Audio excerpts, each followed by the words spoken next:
Hello, and welcome to the Get Lean and Eat Clean podcast. My name is Brian Grin. I'm a certified health coach, trainer, and author. And this podcast is for middle-aged men and women looking to optimize their health and get their bodies back to what it once was 10 to 15 years ago. I will give you simple, actionable items to get long-term sustainable results. Thanks for listening and enjoy the show.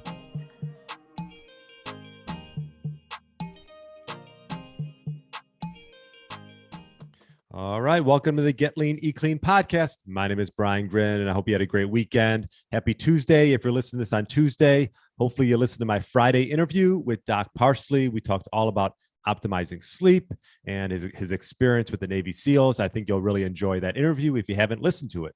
So today, I'm going to touch on working out in a fasted state. And should you do it? Who should do it? What are the benefits?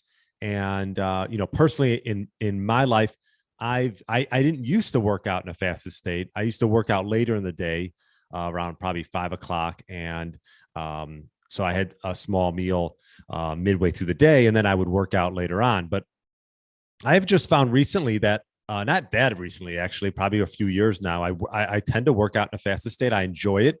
I enjoy that feeling of having nothing in my stomach. I'll do a little maybe pre-workout drink that'll have a little bit of caffeine in it, sort of a clean drink, nothing too crazy. And then I'll get into my workout and then usually break my fast typically about an hour after the workout. Now, why would someone want to work out in a fasted state? Well, fasted exercise mobilizes stored energy, such as glycogen and fatty acids, as well as ketones for use with the workout, during the workout. Now, demanding that the body use stored energy instead of ingested calories can promote insulin sensitivity and upregulate fat and ketone burning. So just to repeat that, instead of using your stored energy that's from let's say the calories that you ate before the workout, your body can get into its own stores and use that for energy and sort of upregulate fat and ketone burning. Now, this might take some time to get to this point. I will say for most people, I would be having a sort of a low insulin eating pattern for about 3 weeks before you start doing fasted workouts. Because a lot of times, if you've never done any type of fasting and then you start working out with nothing, with nothing in your system, you might sort of bonk. You're used to running on glycogen, and you might just sort of lose all type of energy and not really enjoy the process. So before you even think about getting into a fasted state for exercise, I would probably go at least 3 weeks of eating, perhaps a lower carb, lower insulin producing state for that period. And, a lot of times this is just a tool. This doesn't have to be used every time, and you can sort of find what works for you. But, there's that conventional wisdom that you should urgently refuel after exercise.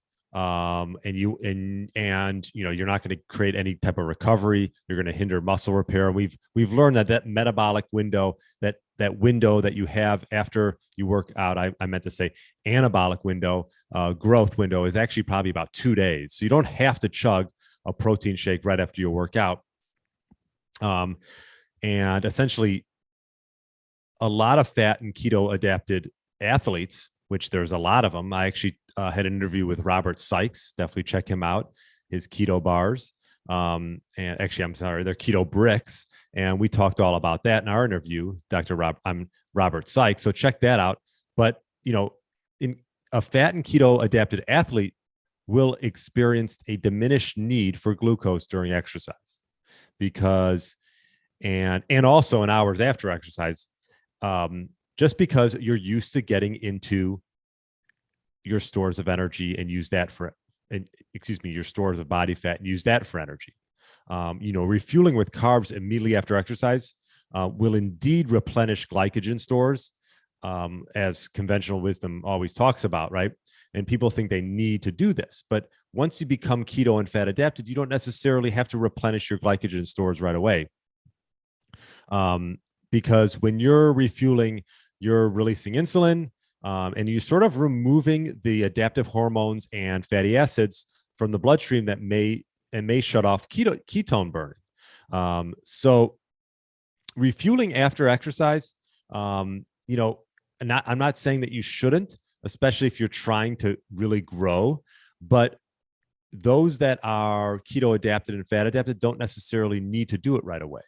And if you're really looking to lose some excess body fat, this may really help if you work out in a fasted state and then continue fasted for, a few hours after that.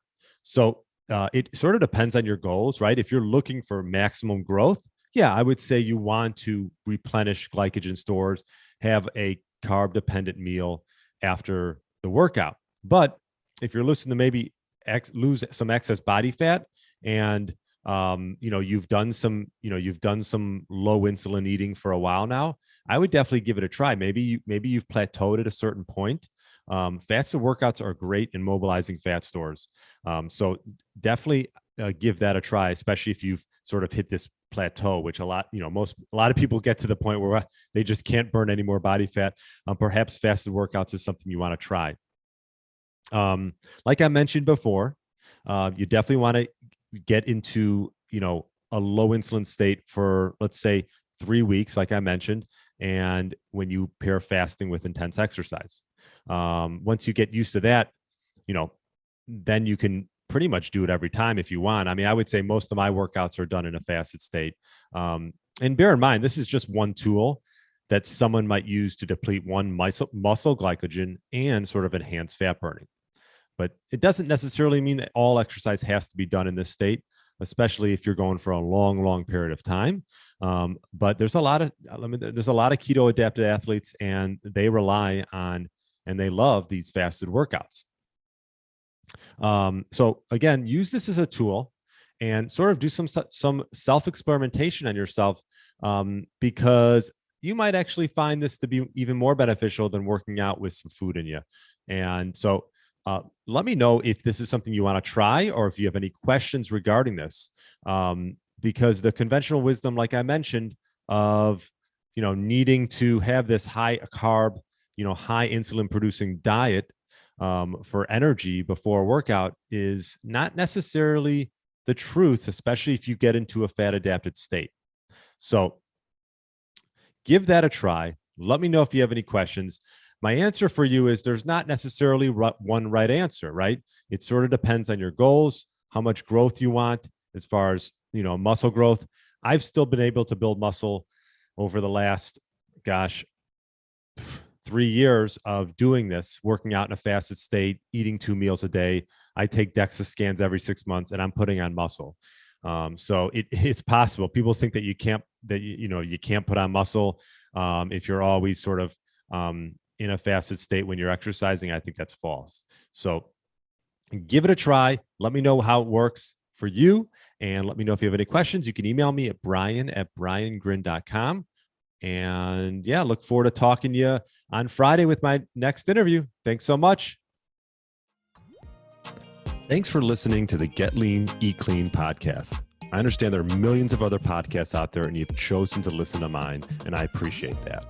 Check out the show notes at briangrin.com for everything that was mentioned in this episode. Feel free to subscribe to the podcast and share it with a friend or family member that's looking to get their body back to what it once was. Thanks again and have a great day.